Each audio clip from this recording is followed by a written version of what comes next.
अजामिल का जो उद्धार है, जिसमें नाम के द्वारा भगवान करते हैं, जिसके अंतर्गत दूसरे अध्याय में हम बता रहे थे विष्णुदूतों, और विष्णुदूत भगवत नाम की महिमा यमदूतों को बता रहे हैं। और ये सब अजामिल वहाँ मृत शैया पर लेटा हुआ नीचे सुन रहा है।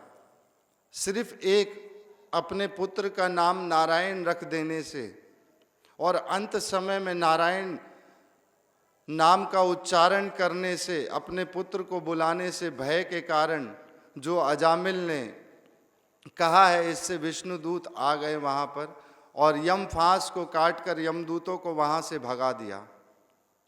और बताते हैं कि भगवत नाम में कितनी शक्ति है। भगवान स्वयं कहते हैं, मैंने अपनी सारी शक्तियों को अपने नाम में रखा हुआ है।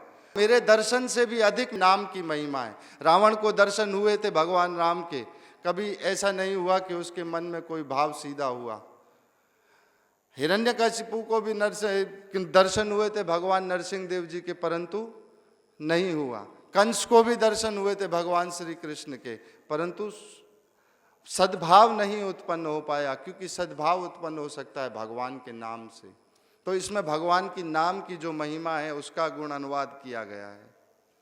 तो भगवत नाम कितना अद्भुत है, इसकी चर्चा में फिर आगे तीसरा जो अध्याय होता है, इसमें यमदूत यमराज से कह रहे हैं कि पूरे इस समस्त ब्रह्मांड में चराचर में ऐसा कौन है जो दूसरा स्वामी है हमारा। हमें तो लगता था सिर्फ आप ही स्वामी है हमारे, पर ऐसा कोई दूसरा है। वहाँ हमारी इतनी ताड़ना हुई, हमें विष्णु दूतों ने, वहाँ पर जो दूसरे एक दूत आए थे, धोती कुर्ता पहना हुआ, अद्भुत पीताम्बर पहने हुए, तिलक लगाया हुआ, बहुत सुंदर लग रहे थे, उन्होंने हमें भगा दिया। यमराज कहते हैं, बहुत अद्भुत आपको विष्णु दूतों के दर्शन हुए। तब बताते हैं यमराज यहाँ पर कि मेरे अलावा भी एक छत्र सत्ता भगवान की है, जिनके अधीन मैं स्वयं काम करता हूँ। वो मुझे जैसे बताते हैं वो मैं करता हूँ। मेरा तो कार्य सिर्फ संभालने का है, मैं तो सिर्फ दंड देने का कार्य करता हूँ। परंतु भगवान ही यदि दंड देने लग जाए तो फिर यमराज का क्या कार्य है? फिर भक्ति का संप्रदाय ही लोप हो जाएगा यदि भगवान स्वयं ही दंड देने लग जाएं तो। भगवान तो सदा पक्षपात करते हैं अपने भक्तों का, इसीलिए वो भगवान कह रहे हैं क्योंकि वो अपने भक्तों का पक्षपात करते हैं। यदि वो अपने भक्तों का पक्षपात ना करें तो भक्ति के संप्रदाय का ही लोप हो जाएगा, फिर भक्ति पर विश्वास समाप्त हो जाएगा।